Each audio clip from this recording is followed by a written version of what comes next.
नमस्कार दोस्तों, स्वागत है आपका हरीश गणे। मैं हूं हरीश और ये ITI TO का अगला लेक्चर है। इस वाले लेक्चर में हम इनपुट डिवाइस के बारे में डिस्कस करेंगे। कौन कौन से ऐसे इनपुट डिवाइस हैं, उनका क्या कार्य है, उनकी क्या प्रोसेस है, ये सारी चीज़ें हम इस वीडियो में पढ़ने वाले हैं। सबसे पहले हम देख लेते हैं कि इनपुट डिवाइस होती क्या है। इनपुट डिवाइस का मतलब पहले ही मैंने बताया था कि जिससे हम कोई भी डेटा कंप्यूटर के अंदर देते हैं वो इनपुट डेटा कहलाता है, और जिस डिवाइस के माध्यम से देते हैं वो इनपुट डिवाइस कहलाते हैं। जैसे कीबोर्ड से हमने कोई भी बटन प्रेस करी तो कीबोर्ड क्या है, इनपुट डिवाइस है, और जो बटन प्रेस करी वो डेटा गया ना, वो इनपुट डेटा कहलाएगा। उसी प्रकार से mouse, scanner, digital camera, graphics tablet, barcode reader, touch screen, touch pad, webcam, microphone, ये सारी चीज़ें क्या है, इनपुट डिवाइस हैं। बायोमेट्रिक्स भी इनपुट डिवाइस है, कार्ड रीडर भी इनपुट डिवाइस है, जॉयस्टिक भी इनपुट डिवाइस है, लाइट पेन भी इनपुट डिवाइस है, OCR भी लाइट इनपुट डिवाइस है। ये सारी चीज़ें हम पढ़ेंगे अभी, है ना।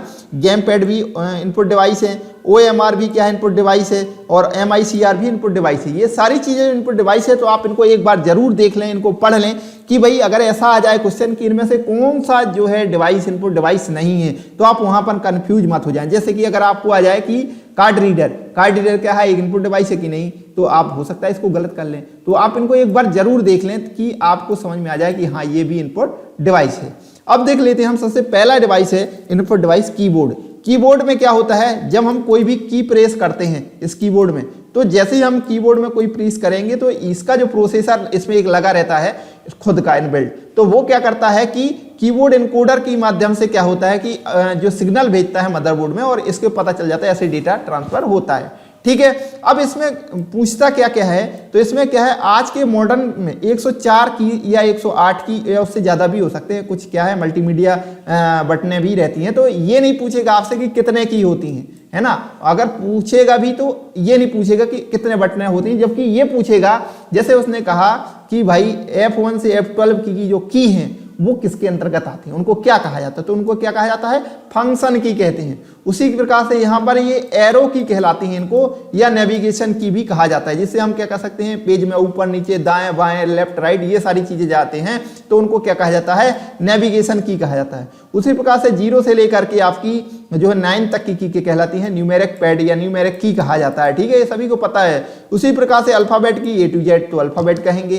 ठीक है। उसके अलावा जो की होती हैं उनको स्पेशल की या कंट्रोल की कहा जाता है। उनको क्या कहा जाता है, स्पेशल की या कंट्रोल की कहा जाता है। जैसे कि आपका है tab, caps, shift, control, alt, ये सब क्या होते हैं, जो है आपको स्पेशल की या कंट्रोल की के नाम से इनको जाना जाता है। तो ये कुछ प्रकार के कीबोर्ड है, बेसिक सी चीजें आप सभी को पता होंगी। अब देख लेते हैं हम माउस। माउस भी क्या है, एक प्रकार का इनपुट डिवाइस है। इसमें कई बार पूछे जाने वाला एक क्वेश्चन है कि इनमें से कौन सी डिवाइस एक पॉइंटिंग डिवाइस है। ठीक है, तो पॉइंटिंग डिवाइस, ये माउस को पॉइंटिंग डिवाइस कहा जाता है। आपको कमेंट में बताना है ऐसी और कौन सी डिवाइस है जो पॉइंटिंग डिवाइस है, तो आप कमेंट करके जरूर बताएं ऐसी कौन कौन सी और डिवाइस है जो पॉइंटिंग डिवाइस है। और पॉइंटिंग डिवाइस होती क्या है, पॉइंटिंग डिवाइस वो डिवाइस होती है जिसमें पॉइंटर का मूव कराया जाता है और किसी चीज को पॉइंट आउट कराया जाता है, वो पॉइंटिंग डिवाइस कहलाती हैं, जिनके माध्यम से कराया जाता है। ठीक है ना।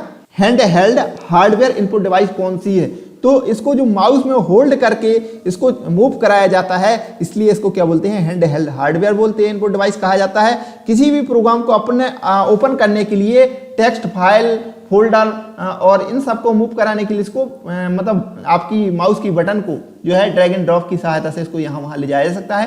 तो ये समान सी प्रोसेस है। माउस में कितनी बटनें होती हैं, माउस में 3 बटनें होती हैं, लेफ्ट राइट और स्क्रॉल। इसके अलावा भी अब कुछ नए प्रकार के माउस आ गए, उनमें 4-5 बटनें भी लगा देते हैं वो, लेकिन मेन जो है वो 3 बटनें ही होती हैं, लेफ्ट राइट और स्क्रॉल। तो डगलस जी के द्वारा जो माउस का आविष्कार किया गया है, ये आप पढ़ लेना, डगलस सी इंजेलवर्ट। तो इस प्रकार से इन माउस के आविष्कारक हैं। हालांकि ये ज़्यादा इस टाइप से क्वेश्चन नहीं पूछे जाते हैं कि इसका आविष्कार किसने करा ये।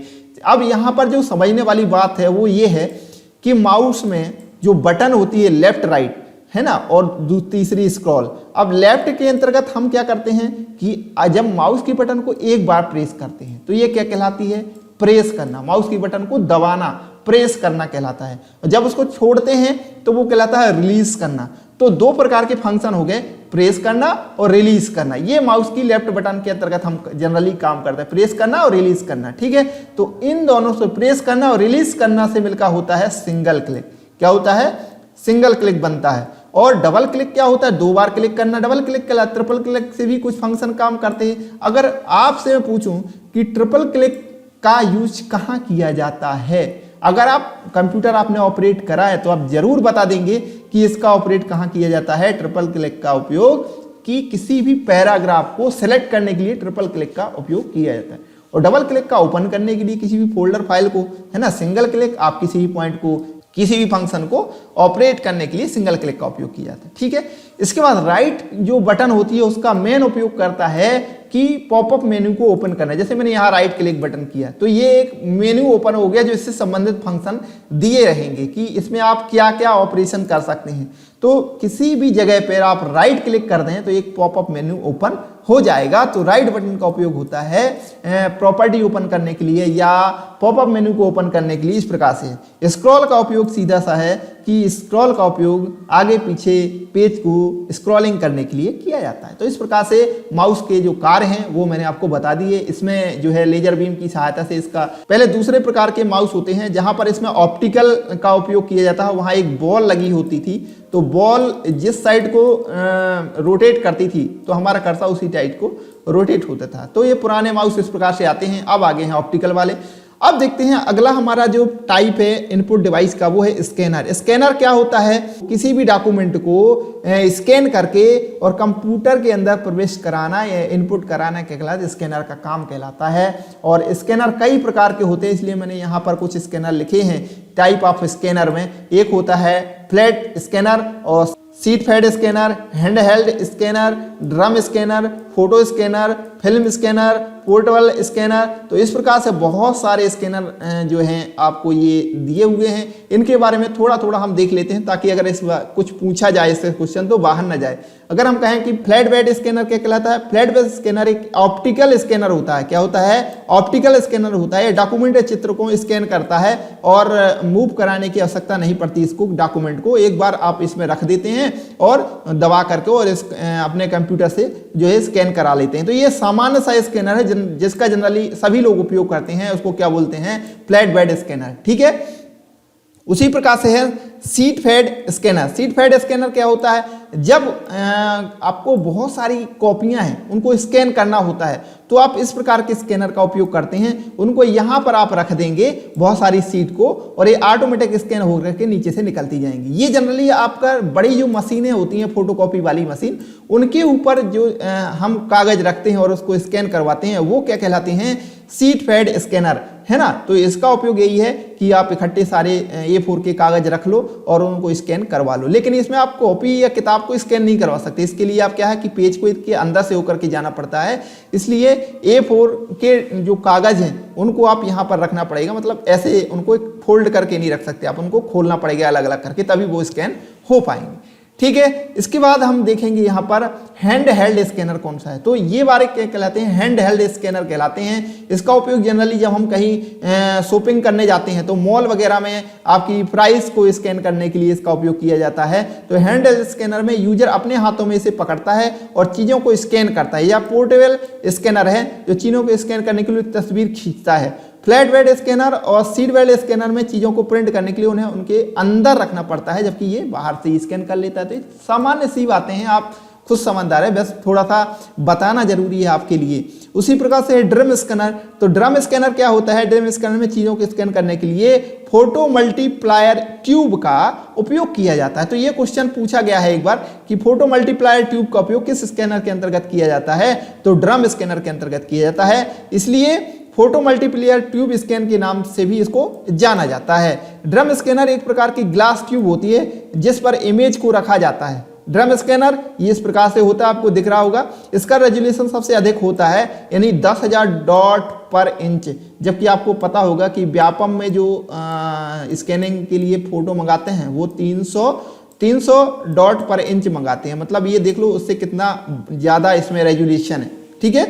तो यह स्कैनर फ्लैट बेड स्कैनर की तुलना में कम लोकप्रिय है। इसका सबसे बड़ा कारण है कि इसकी कीमत बहुत हाई होती है, क्योंकि इतना बड़ा रेजोल्यूशन की जरूरत किसको है, किसी को नहीं है। तो इसका इस्तेमाल बड़ी बड़ी कंपनियों के द्वारा ही किया जाता है। तो ड्रम स्कैनर हो गया। अब देख लेते हैं पांचवा कौन सा है, फोटो स्कैनर। तो इसका भी उपयोग अब जनरली हम नॉर्मल स्कैन से काम चला लेते हैं, इसका उपयोग भी हम लोग नहीं करते। इसका उपयोग फोटो को स्कैन करने के लिए किया जाता है, अच्छी क्वालिटी के लिए, ठीक है ना, और जिसका रेजोल्यूशन हाई होता है, ये सारी चीजें हैं। इसका वजन भी काफी हल्का होता है। आज के समय में कुछ फोटो स्कैनर सॉफ्टवेयर आते हैं जो इसका स्कैन का यूज करते हैं, बाकी ज्यादातर कोई इसका उपयोग नहीं करता। हम जो सामान्य से जो स्कैनर है उसी का उपयोग कर लेते हैं, ठीक है। पोर्टेबल स्कैनर, पोर्टेबल स्कैनर क्या होता है, ये इस प्रकार से स्कैनर होते हैं। इसका उपयोग क्या किया जाता है कि हम अपने नोट्स वगैरह को स्कैन करने के लिए इसके ऊपर ऐसे मूव करा देंगे तो ये सारी जो है अपने स्कैन हो जाएंगी। और इस स्कैनर का आकार छोटा होता है कि हम इसको जेब में ही रख सकते हैं, है ना। यह स्कैनर वायरलेस भी हो सकता है और वायर भी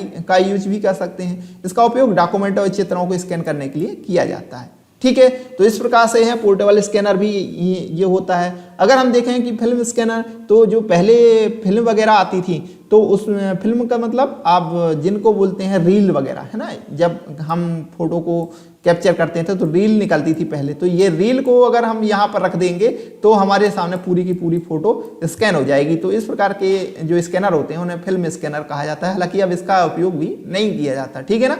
तो इस प्रकार से ये सारे स्कैनर है हमने पढ़ लिए। अगला इनपुट डिवाइस है हमारा बारकोड रीडर। तो ये भी एक प्रकार का स्कैनर ही है और एक प्रकार का इनपुट डिवाइस ही है जो कि बारकोड को रीड करने का काम करता है और कंप्यूटर के अंदर इसकी सारी इंफॉर्मेशन प्रदान कर देता है, ठीक है। ये बारकोड को इस प्रकार के जो प्रोडक्ट हैं बने होते हैं, इसके अंतर्गत क्या होती हैं, इसके अंतर्गत बहुत सारी ये लाइंस होती हैं और इन सभी में जो कंपनी से संबंधित जो इन्फॉर्मेशन है वो छुपी हुई होती है। प्राइस और इनकी लास्ट डेट, है ना, मैन्युफैक्चरिंग डेट, ये सारी डेटा इसमें स्टोर रहती हैं। तो जैसे इसको स्कैन करते हैं तो उसका प्राइस जो है कंप्यूटर पे आ जाता है। तो इस प्रकार से इसमें क्या है, ऑप्टिकल इम्पल्स को इलेक्ट्रॉनिक सिग्नल में कन्वर्ट करा जाता है और इसका उपयोग किया जाता है, ठीक है। अब देख लेते हैं हम अगला कौन सा है, टच स्क्रीन। टच स्क्रीन भी एक प्रकार का इनपुट डिवाइस है।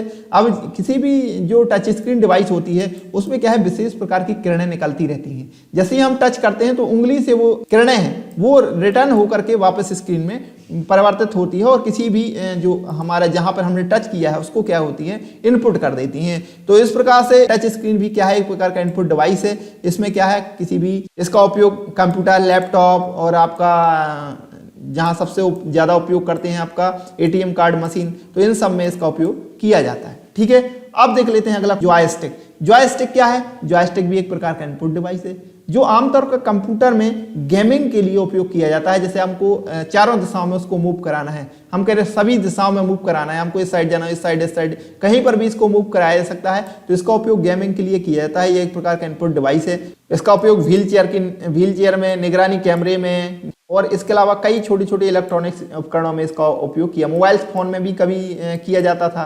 तो इस प्रकार से इसका उपयोग कई जगह किया जाता है। यह एक प्रकार का हमको ये याद रखना है कि इनपुट डिवाइस है और इसमें जॉयस्टिक मतलब ऐसी एक स्टिक लगी होती है जिसको चारों दिशा में मूव कराया जा सकता है, ठीक है। अगला देखते हैं लाइट फैन। लाइट फैन भी एक प्रकार का इनपुट डिवाइस है। अगर हम इसका उपयोग कहें तो इसका उपयोग क्या है, ड्राइंग बनाने के लिए किया जाता है। तो जनरली पहले क्या होता था कि इसमें एक वायर लगा होता था जो कि हमारे सीपीयू से लगा होता था और सीआरटी मॉनिटर में भी हम इसको क्या कर सकते हैं कि कोई भी ड्राइंग बना सकते थे। टेक्स्ट का चयन करना, चित्र बनाने के लिए इसका उपयोग किया जाता है। इनपुट डिवाइस को मूल रूप से जो है सीआरटी मॉनिटर पर अच्छी तरह से काम करने के लिए इसको बनाया गया था जो कि वायर होता था। आजकल तो ये वायरलेस आते हैं जिसमें इसमें सेल लगा रहता है और हम अपने लैपटॉप वगैरह और जैसे टैबलेट वगैरह है उनमें हम इसको टच स्क्रीन का उपयोग करके चलाते हैं। इसमें कोई भी ड्राइंग बनाते हैं या हमको कोई अंदर टच करना है तो भी इसका उपयोग किया जाता है। तो लाइट पेन भी एक प्रकार का इनपुट डिवाइस है जिससे डेटा क्या होता है, कंप्यूटर के अंतर्गत इनपुट होता है। अगला देखें ओसीआर, ऑप्टिकल कैरेक्टर रीडर कहलाता है। ऑप्टिकल कैरेक्टर रिकॉग्नाइजेशन या ऑप्टिकल कैरेक्टर रीडर के नाम से इसको जाना जाता है। इसमें क्या है कि आप इस प्रकार से ये होता है और यहाँ आप जो शब्दों को जो है पढ़ने का काम ये करता है। तो ये इस प्रकार का एक इनपुट डिवाइस है और इसके माध्यम से ये हम लगा देंगे कंप्यूटर में तो ये सारा डेटा जो है कंप्यूटर में इनपुट हो जाएगा, ठीक है। इसका उपयोग कहाँ कहाँ किया जाता है, चाहे पासपोर्ट, दस्तावेज, चालान, बैंक स्टेटमेंट, है ना, कंप्यूटर के रसीदें, इन सब में इसका उपयोग किया जाता है। यह एक प्रकार का क्या है, इनपुट डिवाइस है, ठीक है। अगला देख लेते हैं इसका ओएमआर। ओएमआर का फुल फॉर्म पूछा जाता है, ऑप्टिकल मार्क रिकॉग्नाइजेशन या ऑप्टिकल मार्क रीडर के नाम से इसको जाना जाता है। इसका उपयोग किया जाता है OMR जो सीट है उसको पढ़ने के लिए इसका उपयोग किया जाता था। तो इस प्रकार से हम ये आपको याद रखना है कि OMR क्या है कि OMR जो सीट होती हैं उनको पढ़ने के लिए इसका उपयोग किया जाता है। ठीक है, अगला देख लेते हैं हम MICR magnetic ink character reader. आपने देखे होंगे ऐसे चेक बने होते हैं, चेक में ये अलग प्रकार के कुछ शब्द बने होते हैं। इनको जो पढ़ने के लिए विशेष प्रकार के रीडर की आवश्यकता पड़ती है जिनको बोलते हैं MICR magnetic ink character reader. MICR magnetic ink character reader, तो इसका फुल फॉर्म कई बार पूछा जाता है, आपको इसको याद रखना है ना। इसका उपयोग किया जाता है डाटा को इनपुट करने के लिए किया जाता है। इसमें जो भी डेटा संग्रहित होती है वो जो है कंप्यूटर में इनपुट हो जाता है। तो आपने देखे होंगे कि चेक नंबर सहित संख्याओं के 3 समूह होते हैं। MICR में बाएं से 9 कैरेक्टर की एक राउंडिंग संख्या और एक 12 कैरेक्टर की खाता संख्या और 4 कैरेक्टर की जांच संख्या शामिल होती है। तो ये सारी स्कैनिंग यहाँ से की जाती है। तो इस प्रकार से MICR भी एक प्रकार का इनपुट डिवाइस है, आपको इसका फॉर्म याद रखना है और इसके अलावा इससे ज़्यादा इसमें कुछ नहीं पूछेगा। अगला है कार्ड रीडर। कार्ड रीडर भी एक प्रकार का इनपुट डिवाइस है ना। बायोमेट्रिक भी एक प्रकार का इनपुट डिवाइस है, माइक्रोफोन भी इनपुट डिवाइस है, वेबकैम भी इनपुट डिवाइस है और टच पैड भी इनपुट डिवाइस है। तो ये सारी चीज़ें इनपुट डिवाइस हैं, आपको इनमें ज़्यादा अंदर पढ़ने की जरूरत नहीं है। आई होप आपको ये सारी चीज़ें समझ में आएंगी। मिलते हैं अगले वीडियो में, तब तक के लिए नमस्कार।